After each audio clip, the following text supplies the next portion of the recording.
तो मैंने आज ये तो देख लिया, अगर आपके पास पैसा हो तो आप एफआईआर भी बदल सकते हो, और इस चीज़ को प्रूव करूंगा। पर उससे पहले लड़ाई किस बारे में हुई, क्यों हुई, हम इस बारे में बात नहीं करेंगे। मैं सीधा पॉइंट पे बढ़ता हूँ। एलविश ने जो लोकेशन दी थी वो उसके घर की लोकेशन थी, या फिर किसी के तो घर की लोकेशन थी। और मेरा इंस्टिंक्ट बोला कि मुझे उसे अपने लोकेशन पर बुलाना चाहिए, जो एक पब्लिक लोकेशन हो। अब मेरे को यही था भाई कि जो भी गलतफहमी है डिबेट से सॉल्व करो। अगर आपको लगता है आप सही हो तो आप डिबेट करो, मेरे को लगता है मैं सही हूँ, मैं डिबेट करूंगा। तो कुल मिला के शब्दों से ही जीतना था इस चीज़ को। और मैंने पूरी तैयारी की थी। मैंने वहाँ पे सोफा वोफा सब लगाया था कि जब एलविश भाई आएंगे तो वहाँ बगल में बैठेंगे, ये वो फलान ठिकाना। लेकिन जैसे ही वो आए, एक तो अटैक करना शुरू कर दिया, ऊपर से बहुत सारे बंदों के साथ आए। ऊपर से ये भी नहीं था कि वन ऑन वन फाइट हो, उसके साथ उसके कुछ बंदे थे, वो भी मदद कर रहे थे उसकी। इस तरीके से मदद कर रहे थे कि मैं कुछ कर ही नहीं पा रहा था, क्योंकि मेरे को दो तीन लोगों ने पकड़ लिया था अगल बगल से। अब जब लड़ाई हुई, लड़ाई के बीच में ही एल्विश ने मेरे को लगभग ये अपने घुटनों से नाक पे मारा, कई बार हाथों से मेरे सिर्फ मुंह पे मारा। और जब मारा उसके बाद उसने बगल से एक फ़ोन भी उठाया जो दूसरे एंगल पे रिकॉर्डेड है, और फ़ोन से मेरे स्पाइन पे मारा। और आप सभी को पता है अगर स्पाइन पे गलती से भी स्पाइन टूटता है तो आप ज़िंदगी भर के लिए लावारिस हो सकते हो, अपाहिज हो सकते हो। तो उसके बावजूद उसने मारा मारा। और उसके बाद उसने क्या किया, जान से मारने की धमकी भी दे दी। अब जान से मारने की धमकी एक दो बार नहीं दी, मल्टीपल टाइम्स दी। कम से कम जितना मुझे पता है तीन बार तो दी ही थी उसने धमकी जान से मारने की। और ऑफ कैमरा भी उसने कई बार जान से मारने की धमकी दी। अब ये सब होने के बाद जब लड़ाई वड़ाई खत्म हो गई, तो उसके बाद वो वापस जा रहे थे, तो वो जो बंदे लाया था उनमें से कुछ बंदे मेरे को, मतलब होता ना एक प्यार से धमकाने वाला सीन, कि भाई सॉरी बोल दे, क्यों ये ले रहा है पंगे, ये वो। भाई मैं तो अपने चीज़ों पे अटल था। मैंने बोला मैं सॉरी तो नहीं बोलूँगा, क्योंकि मैंने गलती तो की नहीं है। उसके बाद एल्विश ने भी थोड़ा ट्राई किया था सॉरी बुलवाने के लिए, लेकिन मैंने उसको भी सॉरी नहीं बोला। और ये सब जब हुआ, तो शुरू में मेरे को लगा मेरे को सिर्फ यहाँ चोट आई है, क्योंकि मेरे को कहीं पे भी दर्द फील नहीं हो रहा था। तो मेरे को शुरू शुरू में सिर्फ यहाँ चोट आई। उसके बाद एक डेढ़ घंटे बाद मेरे को यहाँ पे दर्द होना शुरू हुआ, और फिर 2 से 3 घंटे बाद मेरे पूरे स्पाइन में दर्द होना शुरू हुआ। और इस तरीके से हुआ कि मैं सो ही नहीं पाया।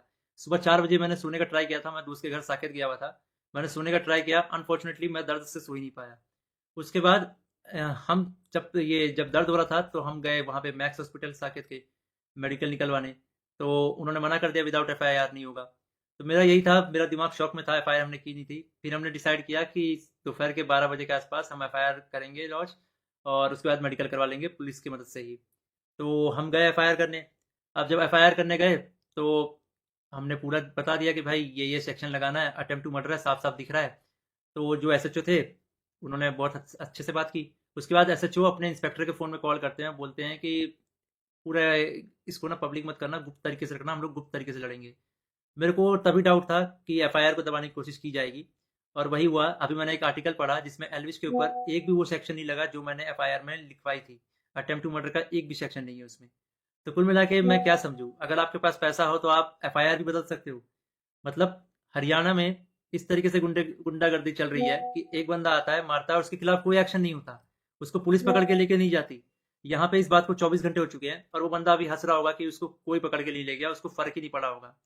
मैं हरियाणा के सीएम खट्टर जी से रिक्वेस्ट करना चाहूंगा कि इस गुंडे अलविश यादव को अरेस्ट करवाओ। इसका बैकग्राउंड बहुत खराब है, जिस तरीके से यूथ को इंस्पायर कर रहा है, वायलेंस को प्रमोट कर रहा है, उससे साफ साफ पता लग रहा है यूथ बहुत गलत वे में मोटिवेट हो रही है इससे। और ये चीज़ बहुत ही खराब है।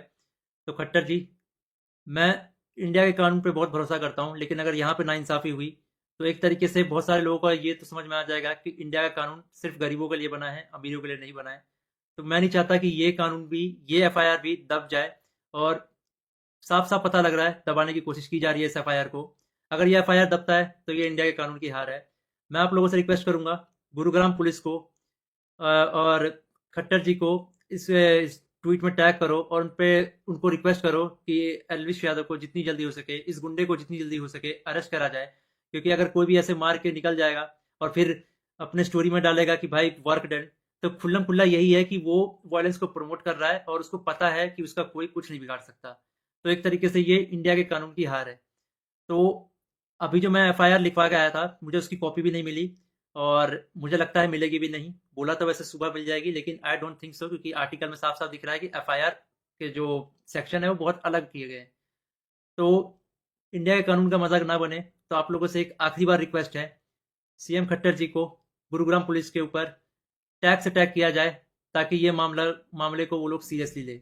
इन द एंड अगर इस बीच में मुझे कुछ भी होता है, मेरे पे कोई भी जानलेवा हमला होता है, इसका जिम्मेदार एलविश यादव होगा या फिर उसके दोस्त होंगे या फिर गुरुग्राम पुलिस होगी जिसने मेरे एफआईआर को पूरा का पूरा बदल दिया और पता नहीं क्या एफआईआर लिख दिया। और ये ये इंडियन कानून की बेइज्जती है, ये तो मैंने देख लिया। कुछ नहीं भाई, अगर तुम्हारे पास पैसा हो तो कुछ भी कर सकते हो, ये तो मैंने देख लिया भाई। गैस, जिस तरीके से एल्विस यादव ने मैक्सटन के सामने अपनी गुंडागर्दी दिखाई है, और क्या इस पर पुलिस को एक्शन लेना चाहिए या नहीं, नीचे कमेंट करके ज़रूर बताइएगा। और अपडेट के लिए हमारे चैनल को सब्सक्राइब कर लीजिएगा।